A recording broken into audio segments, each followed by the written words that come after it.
tratando este cuestionario como tal. Gracias. Entonces ya íbamos adelantados y estábamos desarrollando el solucionario, ¿cierto? ¿Recuerdan ustedes? Íbamos en la pregunta 66, si mal no recuerdo. No, íbamos hasta... Listo. Ahí hemos llegado hasta aquí. El tamaño de... Habíamos analizado los murciélagos que vivían ahí, que se peleaban con las aves por alimento, etcétera, etcétera. Ahorita vamos a ver. La fagocitosis es un proceso mediante el cual las células rodean con su membrana celular y engullen sustancias sólidas, microorganismos y restos que son degradados por acción de enzimas. Traducción: tengo mi célula, ¿listo? Con su núcleo celular y todos sus organelos allá adentro, y ella se quiere alimentar de algo que está por fuera. Debe ser en primera instancia un sólido. ¿Listo? Para que pueda hacer eso. Dícese comida, dícese alimento, dícese otro microorganismo, algo lo que se quiera alimentar. ¿Listo? En este caso, ¿qué va a empezar a hacer ella? Lo primero es empezar a acercarse. ¿Listo? Hasta que la célula entra en contacto con el organismo o lo que quiera alimentarse, ¿listo? Y aquí empieza ella a deformar su membrana celular. Entonces vamos a borrar la membrana celular y empecemos a darle una nueva forma. Ustedes ya saben por qué. Entonces empieza ella y se empieza a deformar. ¿Qué empieza a hacer? Empieza como a tratar de, miren, como si fuera un movimiento de envolverla, trata de encapsularla. Aquí está. Por ejemplo, aquí está lo que yo me quiero comer y empiezo a encapsularlo. ¿Listo? Hasta que en algún punto, ¿qué voy a lograr hacer? Pues voy a seguir encapsulando, hasta que en algún punto ese organismo que estaba afuera, ahorita lo ingresé. Ya cuando lo ingreso, todo lo que está aquí, todos mis organulos y todas mis enzimas y todas mis proteínas, lo empiezan a atacar para degradárselo. Ahí ya me empiezo a alimentar. ¿Listo? En ese caso, eso es fagocitosis, es el proceso con el cual tengo algo por fuera, lo envuelvo y lo ingreso. ¿Listo? Tiene que ser sólido en este sistema. Hasta ahí, ¿cómo vamos? Espero que vayamos entendiendo. Con base en la información, ¿cuál de las siguientes funciones es un ejemplo de fagocitosis de un organismo unicelular? Organismo unicelular, es decir, una célula, una sola célula, y ella funciona como un organismo vivo. Entonces ella se alimenta, se reproduce, nace, muere y todo eso. ¿Listo?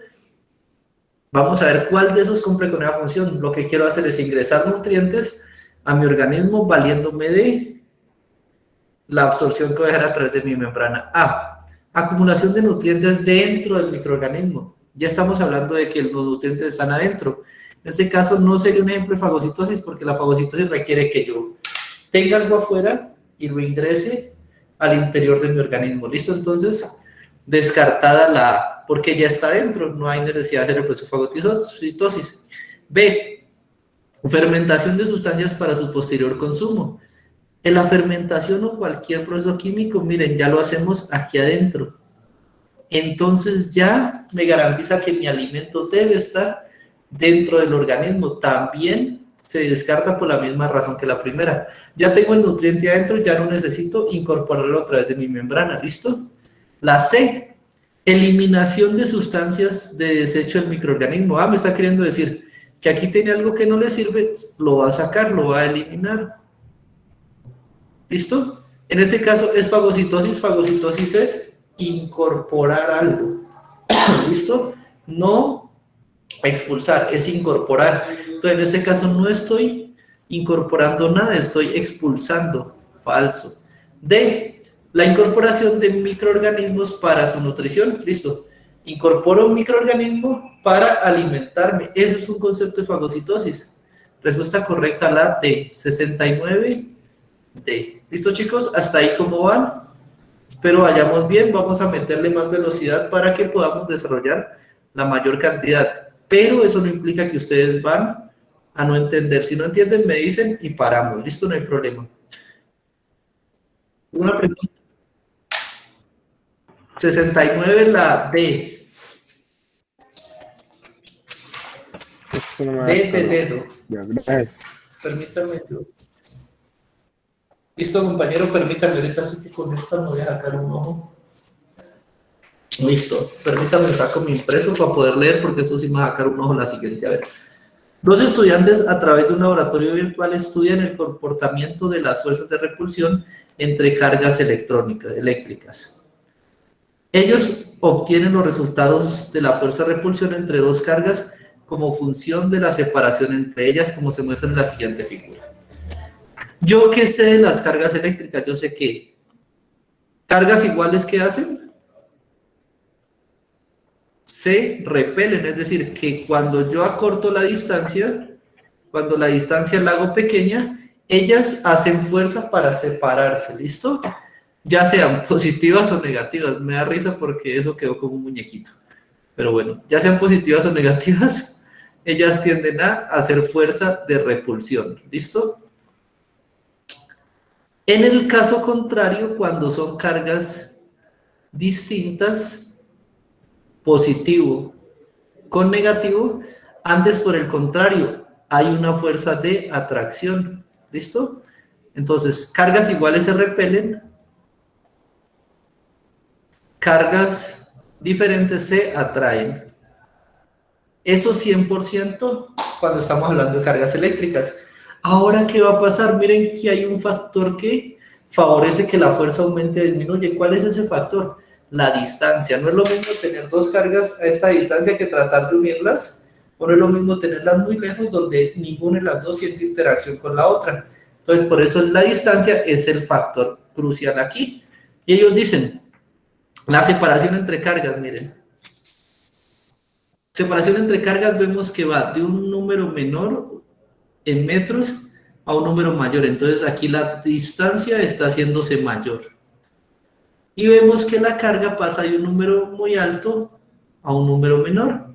Entonces, perdón, la fuerza de repulsión. Entonces aquí, ¿qué está pasando? La fuerza de repulsión se está haciendo más pequeña. Ese comportamiento que me indica, fuerza se hace pequeña a medida que la distancia se hace más grande. Entonces, eso me indica que son inversamente proporcionales, que entre mayor distancia, menor fuerza. Eso es lo que me está indicando aquí, ¿cierto? O sea que si yo graficara esto que voy a tener la siguiente gráfica.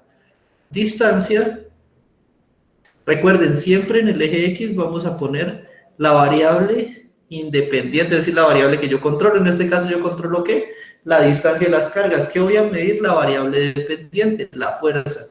Si yo controlo esto, distancias cortas, 10, fuerza alta. Distancias grandes, fuerza baja, voy a tener una línea o una gráfica que sí está tendencia.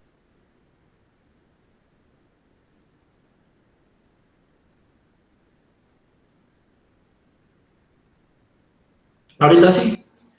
Uno de los estudiantes afirma que la fuerza de repulsión entre dos cargas disminuirá aún más si se aumenta la separación entre estas. ¿Qué quiere decir?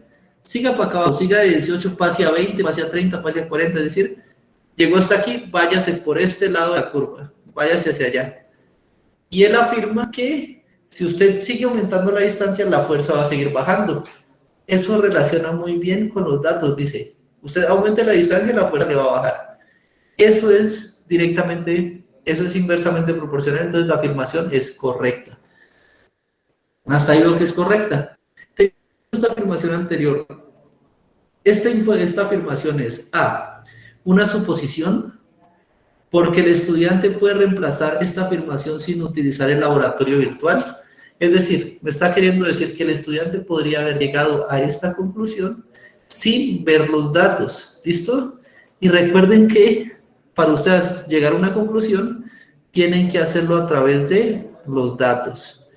Estos son datos. La gráfica, la tabla, la inferencia de directamente proporción, todos estos son datos. Y esos datos, con esos datos es que usted hace la, la conclusión o la predicción. En este caso estamos haciendo una predicción porque me está queriendo decir, después de, va a seguir la misma tendencia y ahí se observa. Entonces, sin esos datos él no hubiera podido hacer la predicción, entonces descartamos eso.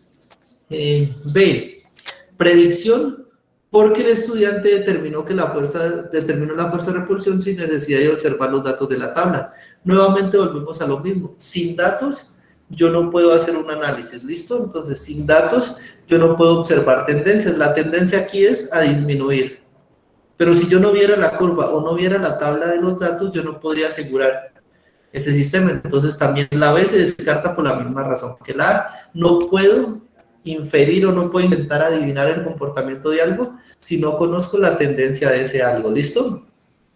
C, es una suposición, porque existen casos en los cuales la fuerza de repulsión entre las cargas permanece constante. En ese caso, miremos, todos los valores de aquí, en algún punto, los valores de la fuerza se tendrían que hacer similares, por lo menos 4.500, el de abajo tendría que ser 4.488, el de abajo 4.490, y de un momento a otro bajar drásticamente a 300, pero yo veo que aquí, a medida que yo varío la distancia, la fuerza va bajando proporcional a eso. Entonces, en este caso, no hay espacios en los cuales se mantenga constante, es decir, la gráfica nunca va a ser así, voy a dibujarla con negro. Espero que me entiendan, y ahorita sí. La gráfica nunca haría así, bajo un tiempo se mantiene constante, bajo otro tiempo se mantiene constante, no es así, ella siempre va cayendo, y al estar siempre cayendo, yo no puedo afirmar que hay partes en las que la fuerza es constante, eso es falso. Por tanto, también se va la C. Nos queda la D como último recurso. La D dice, una predicción. Si es una predicción porque estoy arriesgándome a ver en un periodo, en un tramo de la recta o en un tramo del experimento donde yo no he analizado. Porque digo, posiblemente si bajo la distancia, si sigo aumentando la distancia, la fuerza va a bajar.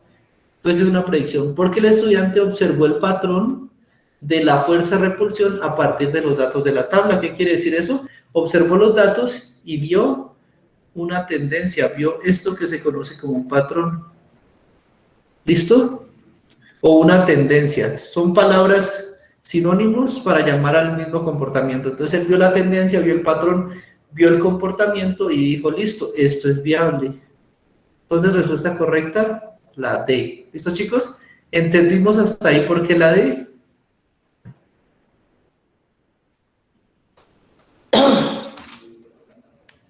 Sigan llegando, sigan llegando. Ahora sí, voy antes de pasar a esta, les voy a explicar algo que es importante que veamos aquí. La 70, respuesta correcta de la que. La 70, la D. Chico, ¿estás ahí?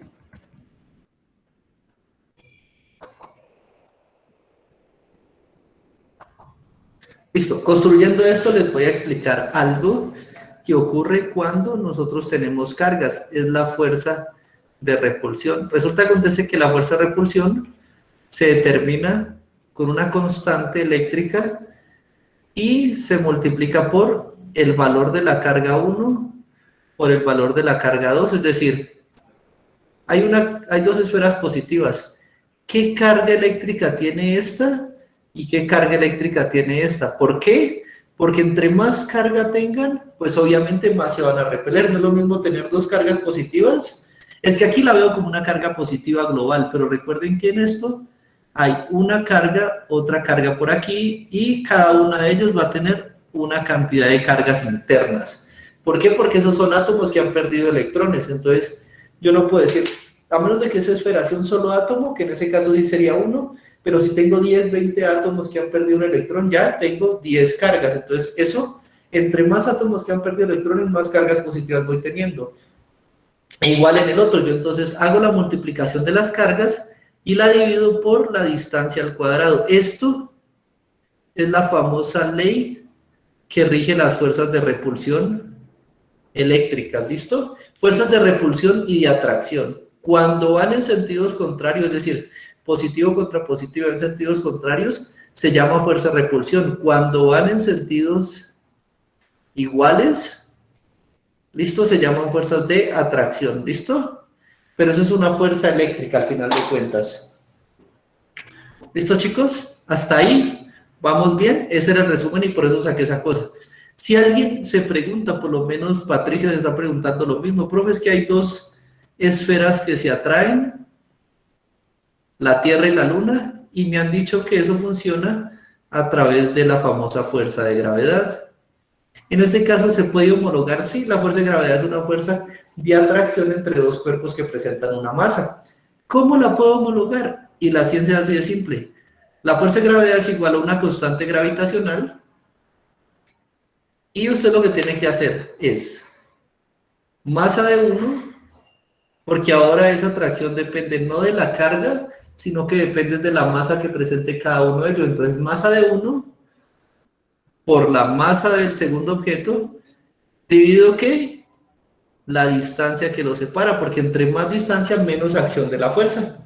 Y ahí tienen, la fuerza eléctrica de atracción o de repulsión es muy similar al desarrollo que tendremos para el análisis de fuerzas gravitacionales. ¿Listo? También lo pueden ustedes tomar en cuenta y les recomiendo que lo anoten por ahí, traten de esquematizarlo porque eso comúnmente lo preguntan en estas pruebas que vamos a desarrollar. ¿Listo, chicos? Ahora, pasamos a esta pregunta que se ve complicadísima y es química. La acidez de un alcohol está relacionada con su estructura. La tabla 1 muestra la estructura de los alcoholes ordenados de menor a mayor acidez y la tabla 2 representa la estructura de ellos. Entonces, antes de llegar acá, vamos a ver algo. Vamos a ver química orgánica básica porque algunos de ustedes tal vez lo hayan olvidado. Voy a sacar una diapositiva en limpio para que no nos confundamos.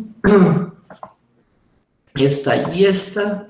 Pongámosla acá adelante. Y vamos a hacer esto bien explicadito aquí. Listo. No, esta no es esta. A ver qué pasó aquí. Tengo que darle la coronita. Listo, ahí estamos. Vamos a hacer un repasito de química orgánica. La química orgánica se centra principalmente en ¿quién? En el carbono y sus interacciones. El carbono, como sabemos, pertenece al grupo 4 de la tabla periódica, por tanto tiene 4 electrones de valencia, por tanto establece 4 enlaces con diferentes átomos para formar su octeto. Ese es el objetivo del carbono, ¿listo? En primera instancia va a tener 4 grupos con los cuales se enlaza. En química orgánica, estas 4 posiciones pueden estar llenas y ocupadas por otros átomos, ¿listo? Sea carbono, hidrógeno, oxígeno, flúor, cualquiera que se les antoje. Pero como la relación de la química orgánica busca ver cómo interacciona el carbono con el mismo para formar macroestructuras, lo vamos a rodear por átomos de carbono. ¿Listo? Cuando el carbono está rodeado por 4 átomos de carbono, es decir, carbono, carbono, carbono, carbono, carbono yo lo puedo representar como si fuera, cada uno de esos átomos de carbono lo puedo representar como si fuera una R, porque recuerden ustedes que R significa una cadena carbonada. Es decir, ya le estoy poniendo los carbonos que se me antoje y los hidrógenos respectivos. En este caso, carbono no lo podría dejar ahí, tendría que poner CH3 y acá simplemente le coloco R1 enlazado a carbono, enlazado a R2, enlazado a R3, enlazado a R4. Cuando está totalmente enlazado con 4 átomos de carbono vecino, este átomo se llama, o este compuesto se llama cuaternario. Es decir, tengo un carbono cuaternario en el sistema. ¿Listo? Ahora, supongan que ustedes no tienen 4 átomos que lo rodean, borraron uno y ahí colocaron otro átomo X, que lo va a llamar cualquier átomo que a usted le ocurra, pero ya entonces ese carbono que teníamos ya no está rodeado de 4 átomos de carbono, está rodeado de 3, entonces si lo paso acá sería R1 conectado al carbono, conectado a R2, conectado a R3, conectado a X. En este caso ya no tengo 4, tengo 3, sería un carbono terciario. ¿Listo? Si ahora yo decido borrarle nuevamente, quito este y este carbono lo cambio por otra X, voy a tener R1, C, X, X, R2. Ahorita tiene conectado dos átomos de carbono, miren, 1, 2. Este carbono se va a llamar carbono secundario. ¿Listo? Y finalmente el último que nos queda, si quito otro y me quedo con un solo carbono enlazado, pues voy a tener R1, C, X, X, X. Recuerde que X en este caso representa cualquier átomo diferente al carbono. En este caso va a ser un carbono primario. ¿Listo? Y todos van a ser así. Puedo tener ácidos carboxílicos que tienen cadena lateral primaria, secundaria, terciaria y hasta cuaternaria. Puedo tener aminas que tienen primario, secundario, terciario. Y eso es lo que vamos a ver. En este caso, ¿qué nos dice la pregunta? Usted tiene un carbono, pero ese carbono tiene un OH. Por tanto, esa familia la ha convertido usted en un alcohol. Y aquí va a tener usted R, R, R. Cuando los tres R sean carbonos, lo va a llamar alcohol terciario. Mírenlo aquí. Cuando tenga dos R y haya cambiado por un hidrógeno, lo va a llamar alcohol secundario. Esto le voy a poner que es un alcohol. ¿Listo? Cuando tenga apenas un R y lo hayan cambiado los otros por dos hidrógenos, va a tener un alcohol primario. ¿Por qué no existen alcoholes cuaternarios? Porque miren que una posición del carbono ya está ocupada por el OH. Si usted no tiene el OH, no tiene un alcohol. Así de simple. ¿Listo, chicos? Entonces, hasta ahí tenemos terciario, el carbono vinculado a ese OH tiene los tres carbonos que lo rodean. Secundario, el carbono que se enlaza al OH tiene dos carbonos que lo rodean. Y primario, el carbono que se enlaza al OH tiene un carbono que lo rodea. ¿Listo? Y aquí nos dice, el más ácido de todos es el terciario. ¿Listo? Porque miren que acá es el más ácido y la flecha... no, perdón. El carbono con menor acidez. El carbono menos ácido o el compuesto menos ácido está acá abajo. Y la acidez va aumentando hasta que llega al primario, que es el más ácido. ¿Listo? O sea, la flecha nos indica que va aumentando. Ahorita sí. La pregunta dice, de acuerdo con lo anterior, el alcohol que presenta menor acidez, nos está queriendo decir, de estos que están en la tabla, busque cuál es el terciario, porque el terciario es el menos ácido, ¿cierto? Aquí es el terciario, es el menos ácido, entonces búsquelo. Y lo vamos a buscar y lo vamos a encontrar. Entonces, el primero de ellos, primario, secundario, terciario. El OH está enlazado a este carbono, y ese carbono voy a ver a cuánto está vinculado, a 1, a 2. ¿Listo? Tiene dos carbonos vecinos, por tanto es secundario. Este de aquí, OH, carbono que me interesa, el de al lado, y veo cuántos carbonos está él enlazado, a 1, primario. Siguiente, OH, analizo el carbono que me interesa, ¿cuántos tiene? Está rodeado por 3 átomos de carbono, terciario.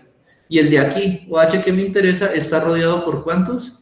Por 2 átomos de carbono, entonces secundario. ¿Listo? Me están diciendo, busque el de menor acidez, es decir, encuentre el carbono terciario, encuentre el alcohol terciario. El alcohol terciario es el 2-metil-2-propanol. Vengo y lo busco, y el 2-metil-2-propanol, respuesta C, respuesta correcta. ¿Cierto, chicos? ¿Hasta ahí cómo van?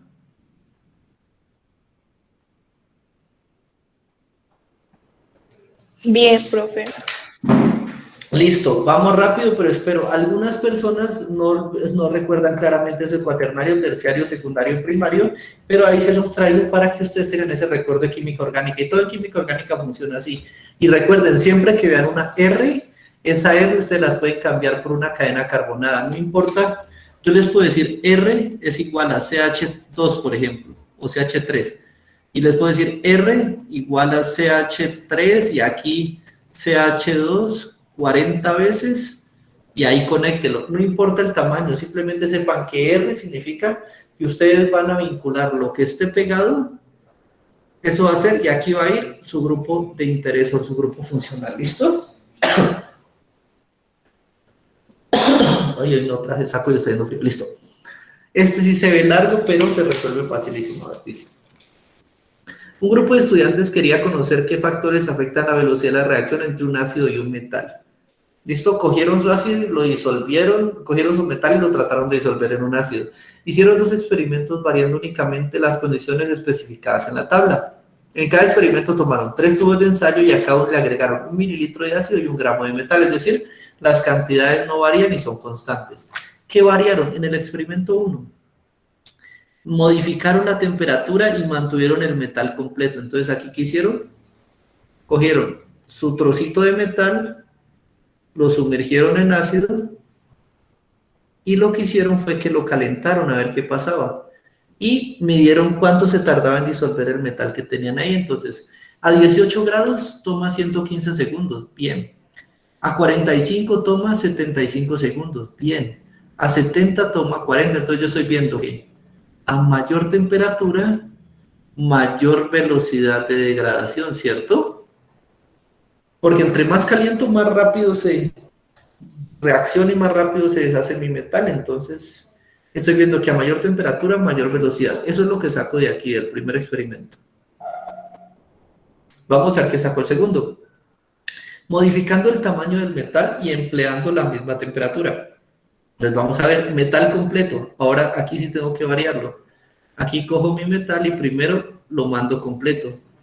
Después lo mando partido a la mitad. Y finalmente lo mando partido en muchos trocitos pequeños para ver qué ocurre. ¿Listo? Entonces, aquí ¿qué observo? Aquí lo que voy a observar es que, miren, metal completo, 115 segundos. Metal a la mitad, 90. Metal partido en trocitos, 50. Quiere decir que la velocidad aumenta entre más pequeño yo hago ¿qué? El área. ¿Listo? Tómenlo como área, o tómenlo como volumen, o tómenlo como masa. Entre más pequeño sea el metal, más velocidad voy a tener. ¿Listo? Yo voy a dejarlo como área ahí solo porque, para ver qué pasa. ¿Listo? Ahora sí. Leyendo esto, de acuerdo con la información anterior, es posible concluir que siempre que hay un incremento en la temperatura, siempre que yo suba la temperatura o la baje, el tiempo de reacción se reducirá entre 40 y 75. Miremos que lo único que va a pasar es que si yo reacciono entre 45 y 70 grados, sí, posiblemente quede entre 75 y 40. Pero ¿qué va a pasar cuando yo haga por lo menos 80? ¿Va a quedarse entre 40? No, posiblemente va a bajar un tiempo de 30 o un tiempo en segundos mucho menor. Quiere decir que no puedo yo afirmar eso, no puedo afirmar que para cualquier temperatura eso va a bajar entre 40 y 75 específicamente, no lo puedo decir. ¿Listo? La B dice, la velocidad de reacción tiene una mayor variación cuando se modifica el tamaño del metal que cuando se modifica la temperatura. Miremos. Modificar el tamaño. Los cambios que tienen en el tamaño van desde 115 hasta 90. Y cuando modifiqué la temperatura fue de 115 hasta 75. Ya estoy viendo que cuando yo caliento, el cambio es más grande. El cambio le gana aproximadamente 15 segundos, le gana esta reacción de aquí, le gana a esta de acá. ¿Listo? Y si vemos, sigo calentando y nuevamente pasa a 40 y nuevamente acá pasa a 50. Entonces, en el tubo 3 le gana la temperatura y en el tubo 3, que tengo troceado, tampoco es que sea un cambio muy grande. Entonces, la mayor variación se da es cuando yo varío la velocidad, no el tamaño. Descartamos la P. La C dice, la reacción tiene una duración mínima de 50 segundos si el metal se fracciona en trozos debido al aumento de superficie de contacto. O sea, si disminuye la velocidad debido al aumento de superficie de contacto, está bien, pero no necesariamente es una duración mínima, porque miren que la duración puede ser de 115, de 115, de 75, de 80, y en ningún momento me está queriendo decir que cuando yo tengo 50 segundos, la reacción hasta ahí llega. O sea que la temperatura la velocidad que tendríamos. Esta también es falsa. Nos queda la D. La velocidad de reacción se modifica al variar la temperatura. Sigue calentando y se le varía la velocidad. Enfríe y se le varía la velocidad. Hasta ahí vamos bien. Y tamaño del metal en el sistema. Use trozos grandes, se le va a variar la velocidad. Use trozos pequeños, se le va a variar la velocidad. Entonces, la velocidad y la temperatura son las condiciones que afectan, perdón, la temperatura y el área son las condiciones que afectan la velocidad del sistema. En este caso, efectivamente, la D tiene toda la lógica. Entonces, respuesta correcta de la 72 sería la D. ¿Listo, chicos? ¿Hasta ahí cómo van? Espero que vayan bien. Vamos a continuar. Ya faltan pocos y terminamos este. Dice, un estudiante tomó los valores de pH a las sustancias que muestran la siguiente tabla. Ahí las tenemos. Y con eso construyó las gráficas que vemos aquí. ¿Listo? Permítanme un momento. Entonces, ahorita sí vamos a analizar.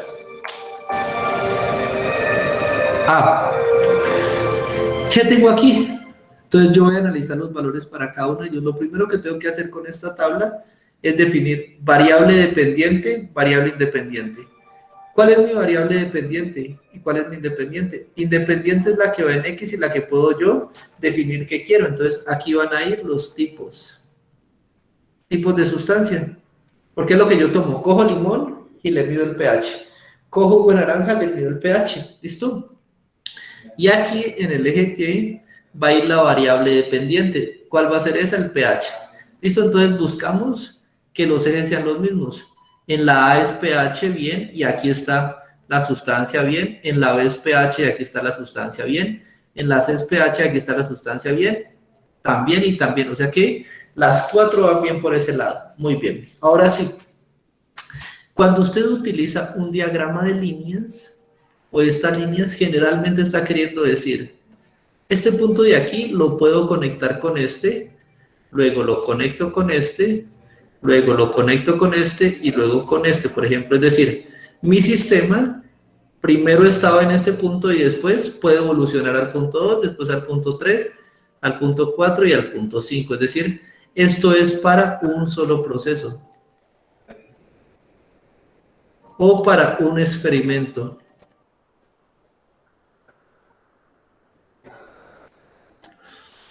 ¿Listo? En ese caso tengo un solo proceso o un solo experimento. Y entonces, cuando yo uso diagramas de líneas, no puedo identificar para cuál es. O sea, sí, efectivamente, aquí en el jugo de limón ustedes suben y dice que hay un pH de 1. Miren que el pH real del jugo de limón es de 2,3. Por eso cualquiera lo podría descartar. Yo lo descarto simplemente porque al ver una línea, me indica que esa línea me está siguiendo un solo proceso. Entonces puede ser pH con respecto a la temperatura, pero de un solo jugo. ¿Listo? Este de acá también lo descartaría por eso, sin ponerme a hacer comparaciones. Y además, si nos ponemos a ver comparaciones, miren que el jugo de limón subió hasta aproximadamente 1, y aquí dice que es falso, porque es de 2,3. ¿Listo? Nos quedamos entre la B y la D. Ambas son parecidas. Ahora sí, la B tiene aquí, tiene etiquetas. O sea, yo coloqué etiquetas, es decir, identificaciones. Aquí hay 1, aquí hay 2, aquí hay 3, 4, 5 y 6. Ahora, en la tabla, ¿en qué punto relaciono eso? ¿En qué punto le digo el jugo de limón es 1? Usted dice, no, pues en el orden que están ahí, ¿quién quita que yo se me antojara primero poner el agua del mar, después el refresco, y el orden empiece de abajo hacia arriba? Porque yo haya querido hacerlo. En este caso, como no se identifican las etiquetas del eje X, debo descartar la B. ¿Listo? La B tampoco es. Y me queda, por tanto, como respuesta correcta la D. Y verifiquemos simplemente, jugo de limón, miren que la altura llega hasta casi 2,3. Listo, ahí va. Cojamos otro cualquiera, refresco. ¿Refresco qué pH tiene? 3. La barrita llega hasta una altura de 3. Bien. Y como cada barrita es independiente, miren que no están unidas por nada. Cada barrita es independiente, me está diciendo que cada barra representa un resultado o representa un experimento. ¿Listo, chicos? En ese caso, el histograma es la respuesta correcta. Respuesta correcta de la 73, la D. ¿Listo? Histogramas, diagramas de barra, me permiten a mí representar datos independientes o experimentos independientes con un valor. Diagrama de líneas me permite a mí hacer seguimiento de un experimento a diferentes condiciones. Esa es la diferencia que vamos a encontrar y con lo que nos vamos a topar ahí. ¿Listo, chicos? Entonces, Seguimos. 73. La siguiente gráfica muestra los diferentes estados de una sustancia en determinadas condiciones de presión y temperatura. ¿Cómo puedo yo modificar los estados de la materia? Entonces, el primero es un sólido. En el sólido tengo muchas sustancias, muchas partículas pegadas la una contra la otra, ¿listo? Entonces, hay dos formas de hacerlo. La primera es presionándolo, obligándolo a que se mantengan juntas. Entonces, como les decía a mis estudiantes, como les digo a ustedes también, imagínense en un salón. Entonces, yo meto ahí a 100 personas y si quiero que se mantengan en estado sólido lo más unidas posibles, puedo simplemente hacer el salón más pequeño, es decir, hacer que las paredes se acerquen más y por tanto aumento la presión. Ustedes empiezan a sentir más apretados, más apretados, más apretados, pero entre más apretados estén, más estados sólidos son. ¿Listo? Y la otra, yo supongo que no puedo mover las paredes, pero en ese caso lo que puedo hacer es que ustedes sientan frío. Al sentir frío, ustedes van a buscar o no van a tener la energía suficiente para moverse y por tanto ustedes van a buscar compañía, van a buscar unirse los unos a los otros para darse calor mutuo. En ese caso también, si yo desciendo la temperatura, ustedes van a estar en estado sólido. Entonces, para el estado sólido, ¿qué requiero? Bajas temperaturas, altas presiones, miren, estado sólido, bajas temperaturas y ocupa toda la zona de altas presiones. Luego, quiero pasar a estado líquido. ¿Qué hago? Simplemente caliento o disminuyo la presión. ¿Por qué? Porque al calentar, al aumentar la temperatura, yo les estoy dando a ustedes la energía suficiente para despegarse un poquito, para romper esas interacciones y despegarse. Y si bajo la presión, le indica que le estoy yo a usted dando más espacio para que se mueva. Hago más grande el salón y les doy temperatura para que ustedes se muevan más fácilmente. Entonces, en este caso, presión intermedia, aumento la presión y aumento un poco la temperatura y van a tener estado líquido. Mírenlo, aquí está estado líquido, temperaturas altas y presiones relativamente altas también. Listo, no muy, tampoco los voy a soltar. Y finalmente paso al estado gaseoso, es decir, disminuyo la presión, no presiono casi nada, los dejo libres que se muevan como ustedes quieran, la presión no existe casi, entonces ustedes se van a mover. Es decir, el salón es tan grande que ya ni siquiera estamos en un salón, sino que podemos decir que estamos en un auditorio. Es tan grande que cada uno puede ubicarse donde quiera y alejarse lo más que quiera de su compañero. ¿Listo? Y para eso, ¿qué necesita usted? Necesita también estar caliente, entonces usted necesita una alta temperatura. Entonces, estados de gas, altas temperaturas, bajas presiones. ¿Listo? Y así usted pasa de diferentes estados de la materia. ¿Listo? Los puede controlar. La gráfica, ¿qué me dice? Entonces me va a decir en qué puntos yo puedo encontrar una sustancia. Por ejemplo, esa sustancia, si yo tengo 40 grados, y supongamos que aquí queda una atmósfera, uno el punto y me va a decir, esa sustancia está en forma gaseosa. Listo, si la tengo a 30 y la tengo por acá, líquida, y de acuerdo al punto donde caigan las condiciones, usted va a tener líquido, sólido o gas. ¿Listo? Ahora sí, después de introducción vamos directamente a la pregunta. La pregunta dice, de acuerdo con la gráfica, el cambio que ocurre en el estado de la sustancia cuando pasa de 1 a 2 es, vamos a ver, ¿en 1 en qué estado está? Está en estado sólido. 2, ¿a qué estado llega? Vamos en este sentido. De 1 pasando a 2, entonces llega a estado gaseoso. El cambio es de sólido a gas. ¿Listo, chicos? Entonces vamos a buscar las que nos digan eso. A, sólido a gas, bien. B, de gas a sólido, falso. C, de gas a sólido, falso. D, de sólido a gas. Muy bien, hasta ahí ya hemos descartado y nos quedamos con 2. Vamos a buscar la justificación. Ahora, la justificación, sólido a gas porque se aumenta la temperatura manteniendo la presión constante. Miren, ¿qué temperatura tengo aquí? Pongámosle un valor, 5. ¿Qué temperatura tengo aquí? Cercano acá, podría ser 25, por ejemplo. El valor está aumentando, la temperatura efectivamente la estoy aumentando. Y la presión, veamos, si me devuelvo en el eje Y, en 1 tengo una presión de 1 unidad, por ejemplo, y como es una línea recta, es decir, que es constante, la presión se mantuvo constante, entonces en 2 va a ser de 1 también. En este caso, si hay un aumento de la temperatura, manteniendo la presión constante. Muy bien, la A sería la respuesta correcta, pero veamos por qué no la D. De sólido a gas, porque se aumenta la presión. En ningún momento yo estoy viendo un aumento de presión. Un aumento de presión sería si, por ejemplo, yo voy así en el sistema. Estoy en el punto 1 y voy hacia arriba. Y llego al punto 2. Aquí hay un aumento de presión manteniendo la temperatura constante, pero como la gráfica es horizontal con respecto a X, es decir, está acostada aquí, en este caso no es así. Tendremos que la respuesta correcta es un aumento de temperatura manteniendo la presión del sistema constante. ¿Listo, chicos? Ahí creo que está bien y está fácil, ¿cierto? ¿La entendieron bien hasta ahí? Vamos a ver. Rápidamente un sondeo. Alexandra Nieto, ¿bien? Cristian Hurtado, ¿bien?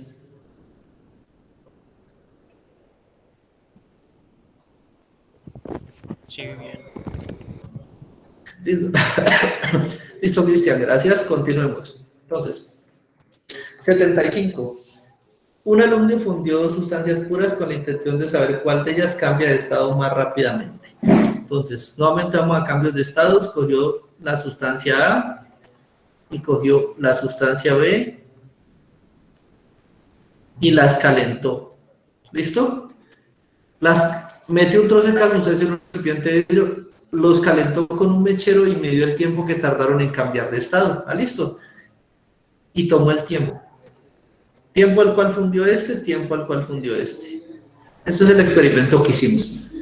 Los resultados muestran en la tabla: sustancia 1, 50 segundos, sustancia 2, 163 segundos. ¿Qué esperaría yo? Entonces, ¿quién absorbe más rápido la temperatura? ¿Esta o esta? La que se derrite primero, la más veloz, debe absorber más rápido la temperatura, es decir, se calienta más rápido.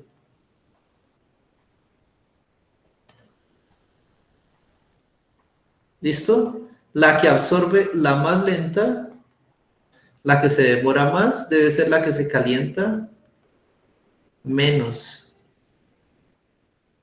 o más lento. ¿Listo? Ya tengo esa connotación. Ahora, ¿qué quiere decir? Si se calienta más rápido, ella va a llegar más rápido a algo que se conoce como temperatura de fusión. Entonces, llega más rápido acá. Se calienta más rápido, adquiere más rápido una temperatura de fusión. Ella es como es, se calienta menos, más lento, va a llegar a la temperatura de fusión. ¿Qué también puedo yo inferir de esto? Que probablemente la temperatura de fusión de aquí es más baja. ¿Por qué? Porque es como un camino, La temperatura de fusión, la que primero se alcance es la más bajita, entonces empiezo a calentar. Llego aquí, derrito la sustancia A, pero sigo calentando hasta que llego por acá y derrito la sustancia B. Entonces, la de A debe ser más baja que, y esta debe ser más alta. Esto es lo que saco de ahí. Ahorita si eso nos muestra la tabla y nos dice que a 50 y a 169 segundos pasaron de estado sólido a estado líquido. ¿Listo? Entonces, las observaciones realizadas por el estudiante se pueden considerar A, una conclusión, porque dos sustancias empiezan a cambiar de estado a los 50 segundos. Nadie me dijo que las dos sustancias empezaban a cambiar, solo me están diciendo, hay una que a 50 segundos pasa de sólido a líquido y la otra pasa de sólido a líquido a 163 segundos. Es lo único, no nos están diciendo que ambas empiecen a los 50, falso. La B, una evidencia de que las sustancias se funden por efecto de la temperatura. Miren, vimos que lo que pasa es que le estoy calentando, estoy variando de temperatura y estoy haciendo que la sustancia funda a diferentes tiempos. Esa podría ser, la dejamos en visto. La C, una conclusión, porque los cambios de estado se dan a la misma temperatura. Si fuera la misma temperatura, obligatoriamente tendrían que tener tiempos cercanos. Y miren que los tiempos no son cercanos entre sí, son 50 y casi el triple. Entonces no son tiempos cercanos, por tanto no son temperaturas cercanas. Y la D, una evidencia de que las sustancias tienen puntos de fusión cercanos. También vemos aquí, si alcanza más rápido uno que el otro. Entonces las temperaturas de fusión deben ser totalmente diferentes, lo cual se ve reflejado en el tiempo. ¿Por qué? Porque se toma diferente tiempo en llegar a esas temperaturas, entonces D también falsa. Respuesta correcta, la A, es una evidencia de que las sustancias funden debido a la temperatura. ¿Por qué? Porque estoy calentando y estoy sometiendo ellas a un cambio de temperatura en el tiempo. Entonces, simplemente sería un cambio de la temperatura. Respuesta a la 75, la B. Vamos ahora para la 76. La 76 nos dice lo siguiente. Rápidamente esa la va a responder uno de ustedes para que yo no me sienta tan solo hablando. Entonces, Isabel Bermúdez Belalcázar, bienvenida. Isabel, ¿estás ahí? Hola, Hola, bienvenida Isabel, por favor lee la pregunta y tú sí, misma profe. respóndemela. Dale.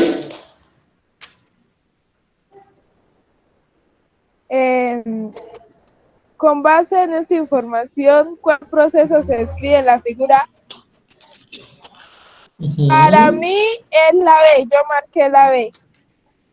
Exactamente. ¿Por qué? ¿Qué está haciendo él? Está inspirando y expirando, es decir, está ingresando aire a los pulmones y sacando aire a los pulmones, ¿cierto? Y el proceso en el cual yo Sí. entro aire y saco aire, ¿cómo se llama? Respirar, ¿cierto? No hay otro. Circular es movimiento de sangre, la secreción es movimiento de sustancias tóxicas desde el interior al exterior y la locomoción es movimiento articular o movimiento de un organismo. La única que nos habla sobre ingreso, salida de aire es la respiración, no hay de otra. Ahí sí, como dijo Isabela, ella rápidamente soluciona la pregunta y quedamos bien con ella. ¿Listo? Muchas gracias por participar. Sigamos hasta ahí. Yo sé que todo el mundo entiende eso y no hay problema. 77. Un estudiante observó que lo que sucedía con el crecimiento de las plantas de maíz en su finca. Entonces observó que cuando las plantas son tapadas del sol, no crecen. Y cuando las plantas están expuestas al sol, crecen bien. Ese es el resumen de esa gráfica. Con base en la información anterior, ¿cuál de las siguientes preguntas puede responderse en una investigación de ciencias naturales? Entonces vamos a pensar algo que lo pueda resolver: química, física, biología. ¿Listo? Entonces, A, ¿cómo afecta la cantidad de luz el crecimiento de la planta? Eso sí, mido la luz, mido el crecimiento. Eso lo trabajamos en ciencias. Esa es la respuesta correcta, pero veamos las tres, ¿por qué no? B, ¿en qué regiones de Colombia se produce el maíz que más se exporta? Eso es exportación. Eso en ese caso está hablando de economía y no nos interesa. No es tema de ciencias naturales. C, ¿qué precio? El precio sigue siendo economía, descartado. ¿Cuántas personas? Eso sigue siendo más asociado con el factor social, descartado. La única que me maneja ciencias naturales sería la A. Si ven cómo esa también es de deducción rápida y fácil, es solo interpretación. Esta, 78. A continuación se enuncian algunas características de un ecosistema desconocido: periodos secos y escasez de agua, suelos arenosos, altas temperaturas durante el día y bajas durante la noche. John Mora, ahora una preguntita. John, tú que eres experto en esto, ¿qué ecosistema tú conoces que tenga esas características? ¿Dónde hay periodos secos y poca agua, suelos arenosos y altas temperaturas durante el día y en la noche hay un frío del carajo? ¿Dónde lo has visto? Un desierto. Exactamente, en un desierto. ¿Dónde está el desierto? Desierto. Ahorita, John, ¿cuál de todos estos individuos tú has visto en un desierto que exista? Un cactus. Exactamente, respuesta correcta en 3 milisegundos que nos demoramos. B, el cactus. ¿Por qué? El oso polar no está diseñado para climas propiamente desérticos, entonces lo descartamos. El cactus lo hemos visto en un desierto. El delfín es acuoso, lo hemos visto en océanos, entonces en océanos y ríos, entonces descartado. Y el árbol de ceiba, tal vez aquí el árbol de ceiba les genere a ustedes un conflicto. Sin conocer siquiera cuál es el árbol de ceiba, yo podría decir que no sobrevive en un desierto. ¿Por qué? Porque los árboles, ¿recuerdan ustedes que los árboles tienen hojas? Las hojas tienen estomas, son unos poritos que ellos tienen, así como nosotros tenemos poros en la piel, las hojas tienen estomas. Y por esos estomas, el árbol libera agua, libera vapor de agua al exterior. Ustedes han visto que algunas veces algunas plantas a la madrugada o cuando está haciendo mucho calor, algunas veces usted ve sobre la hojita como un vapor, un rocío muy leve, son los estomas liberando agua en forma de vapor. ¿Por qué? Porque ellas las producen, requieren para la fotosíntesis, entonces la toman o la expulsan por los estomas.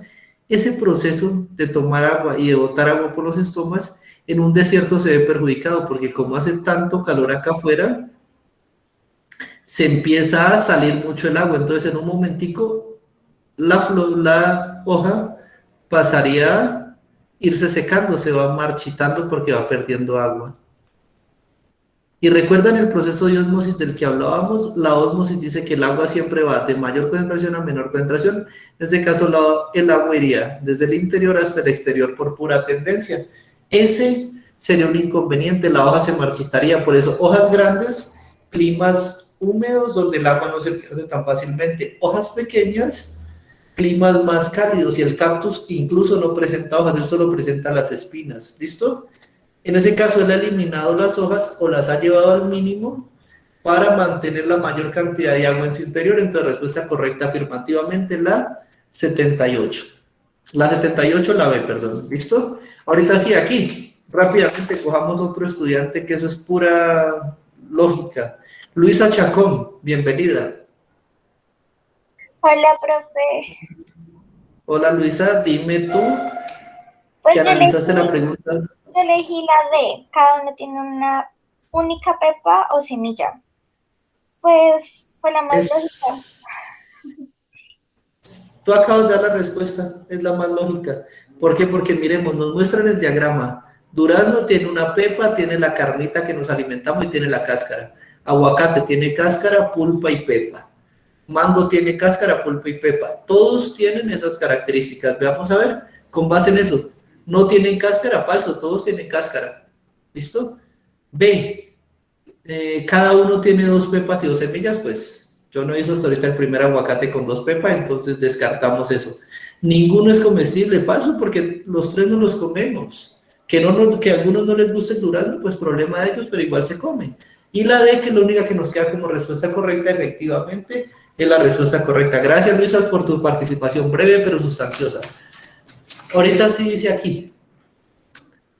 Tatiana tiene la hipótesis de que en un recipiente cerrado que contiene un gas, listo, eso me gusta, dibujar recipientes cerrados que contienen gases.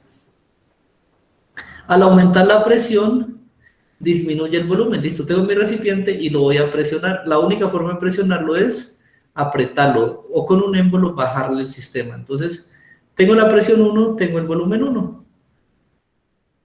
Entonces, voy a comprimirlo, lo presiono hasta acá. O sea que la presión 2 es mayor, aumenta de presión, pero el volumen que está aquí adentro, el volumen 2 se hace más pequeño. Entonces dice que la presión y el volumen son inversamente proporcionales. Al aumentar la presión, disminuyo el volumen. ¿Listo? ¿Cuál es la gráfica? Dice, haga la gráfica de los resultados. Mírenla ahí, usted coge y mire, hágala como usted quiera. Coja el volumen y mida la presión o coja la presión y mida el volumen, cualquiera de ellas, como más le guste. Entonces, volumen 1, ¿era pequeño o era grande? Era el más grande de los dos, entonces póngale un valor alto.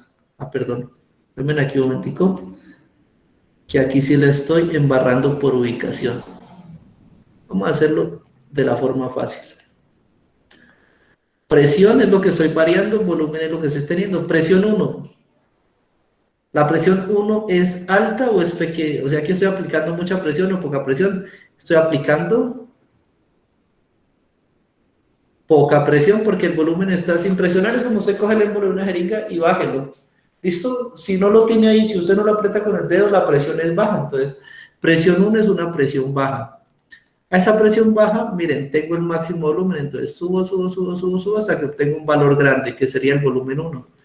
Ahora, presión 2, la presión 2, bajé el émbolo y empecé a presionar, entonces siento, como cuando ustedes tienen la jeringa tapada y empiezan a presionar, sienten que eso ya no puede más. Entonces en ese punto usted obtiene el volumen mínimo, el más pequeño, que sería volumen 2. ¿Listo? Ahora sí, una los dos puntos. Ahí. No los uní bien, pero miren, queda una línea decreciente. Esa línea decreciente es la gráfica de resultados que ellos buscan. ¿Listo? Esa sería la gráfica que tendríamos para ese sistema. Recuerden, inversamente proporcionales, líneas decrecientes, directamente proporcionales, líneas crecientes. Esa es la respuesta. Hasta ahí, María Estefanía, ¿alguna pregunta? ¿Esa también la hiciste así? Sí, profe. Listo, muy bien. Esa es inversamente proporcional. Listo, ahorita sí vamos a desarrollar esta. Dice, la última. Se tiene un tanque cilíndrico lleno de agua, se llena un tanque cilíndrico hasta los 2 metros. Al hacer orificios a diferentes alturas, el agua sale del orificio y tiene un alcance como se muestra en la figura. Entonces, esta figura que tengo aquí me está midiendo la función de la altura. ¿Qué pasa cuando yo varío la altura? ¿Qué pasa cuando hago un orificio aquí? Pues el alcance que tengo es 0. Cuando hago un orificio por lo menos aquí a la mitad, el alcance es máximo. Me está describiendo de acuerdo a qué punto yo hago el orificio, cómo me va a dar el alcance el chorrito, qué tan lejos va a llegar el chorrito. Un modelo teórico establece que el alcance es una función de la altura, f de h. Eso quiere decir eso, función de la altura, entonces esto va a ser igual al alcance. Ahora sí, como se muestra en la gráfica, teniendo en cuenta el modelo de la gráfica, si se hacen 2 orificios en un tanque, uno a H1, entonces H1 0.4, entonces f de H1 es igual a la función tomada en 0.4, eso va a ser igual al alcance 1. Entonces veamos, ¿qué indica la función tomada en 0.4? Vengo aquí y ubico H1, 0.4, aquí está. Subo buscando la función, buscando en qué punto me toca la gráfica, aquí me lo toca. Y ahorita sí me devuelvo para ver qué alcance sería, voy hacia acá. ¿Qué valor obtengo? 0.8, o sea, el alcance va a ser 0.8 metros. Cuando usted tenga 0.4 metros de altura en el orificio, el alcance va a ser de 0.8 metros en el sistema.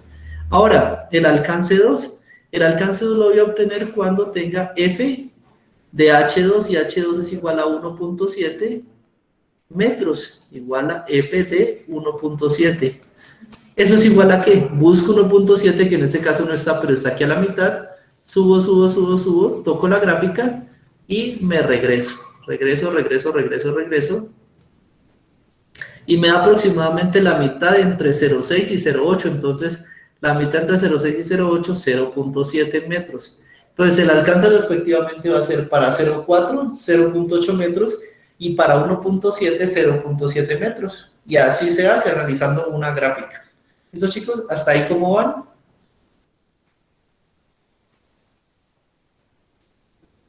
Espero que vayan bien. Hasta ahí hemos terminado el primer solucionario, el primer cuestionario. Hoy mismo, al mediodía, les libero el segundo cuestionario para que lo trabajen. ¿Listo? Con ese cuestionario lo trabajan esta tarde, lo que más puedan. No hay necesidad que lo hagan todo, pero sí al menos las primeras 15 preguntas o las primeras 10, para que mañana en la clase analicemos esas preguntas. ¿Listo? Vale, profe. ¿Listo, chicos? Vale, gracias a ustedes. Entonces Vale, profe, vayan, gracias. ya pueden ir. A ustedes espero les esté gustando y cualquier cosa no duden en comentarme de manera ¿Profe? inmediata. ¿Listo? Sí, coménteme, Joseph. Es que, pues, para hacer la física yo no la hice así. Entonces, quería preguntarle si siempre vamos a tener como el valor en Y de lo que está como estático, o sea, que está quieto, y lo que haría o lo que haría en el eje X, ¿verdad? O sea, Vamos siempre a va a ser ver. o sea, siempre para hacer una gráfica va a ser de esa manera. Comúnmente depende de lo que usted quiera, ¿listo? Pero comúnmente está estipulado que en el eje Y van a ir las variables independientes. Listo, siempre se asume eso, la variable independiente viene en el X. ¿Por qué la independiente? Porque es la que usted puede mover. Es la que usted dice, yo quiero que eso esté en 5, en 10, en 15 y en 20. ¿20 qué? No sé, 20 kilopascales, 20 naranjas, 20 palos de naranja, lo que usted quiera. Esa es su variable independiente. ¿De qué depende? Únicamente de lo que el experimentador tenga o de lo que el experimentador quiera. ¿Listo? Su experimento va a ser sometido a esa variable y usted va a obtener una respuesta. Y la respuesta se llama variable dependiente. la cual por conveniencia en la ciencia siempre es representada en el eje Y. Entonces digo, a 5 obtuve, suponga que usted tiene 5 árboles, a 5 obtuvo 20 papayas, a 10 obtuve 40. ¿Listo? O sea, esta variable que son su cantidad de árboles o su cantidad de lo que quiera, le va a dar a usted una respuesta en el eje Y. ¿Y por qué se hace eso principalmente? Ya te voy a explicar. Usted obtiene una tendencia, una línea, por ejemplo. Supongamos que usted la obtiene así. ¿Listo? Resulta que matemáticamente esta línea usted la puede modelar a decir, Y, mi respuesta es igual a una función matemática que se mueve variando X. ¿Listo? Ya usted le puede dar X al cuadrado menos 1, X al cuadrado menos 2, y usted las puede obtener. Y en este caso, cuando usted obtiene una ecuación de esta forma, Y igual a f de X, esa es la matemática tradicional. Esa es la que usted utiliza y la que va a ser muy fácil de manejar. Pero si usted obtiene una variable X igual a f de Y, ahí sí la cosa se complica un poquito más matemáticamente. Esta de aquí es un poquito más complicada matemáticamente. Entonces, por esa razón de que se complica un poco matemáticamente, nosotros vamos por la fácil. Hágalo Y igual a f de X. ¿Listo? Es por esa razón que usted normalmente opta por decir variable independiente X, es decir, lo que yo controlo, y la respuesta en mi experimento la voy a poner en Y. Listo, profe. Y la otra, no, pues no sé, pero creo que el dibujo, pues, en vez de ser una línea recta, tenía que ser una línea curva, ya que era inversamente Esta de aquí. proporcional y no directa. Sí. Sí, esta de aquí sí puede ser una línea curva, no curva, sino que es así, realmente. Ajá. Siempre, Pero pues como siempre aquí solo lo... proporcional va a ser así, ¿verdad? No, no necesariamente, el inversamente proporcional indica que a medida que esta variable aumenta, disminuye otro. esta variable disminuye, ¿listo? Tanto aquí se ve que cae, como aquí se ve que está cayendo, ¿listo? Inversamente proporcional indica que voy teniendo es una caída, directamente un ascenso, y el ascenso puede ser en línea, puede ser así, puede ser así. Lo que me indica es que a medida que aumenta uno, aumenta la otra. E inversamente me indica, a medida que esta aumenta, esta otra va cayendo. Eso es directa e inversamente proporcional. ¿Sí, chicos? ¿Sí, Joseph? Sí, no, gracias. Listo para servirles. ¿Alguna otra pregunta, chicos, por ahí?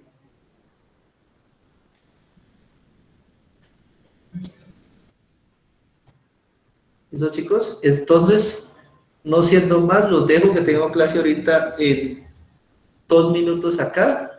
Entonces, quedo atento a cualquier comentario. Recuerden comunicarme por WhatsApp o por el Classroom o por cualquier ruta, y nos vemos mañana ya con el solucionario del siguiente ejercicio. ¿Listo? Listo, profe. Listo, profe, muchas gracias. Hasta luego, profe. A ustedes, que estén muy Hasta luego, bien, profe. estudien mucho. Chao, chao, chicos. Hasta luego, profe.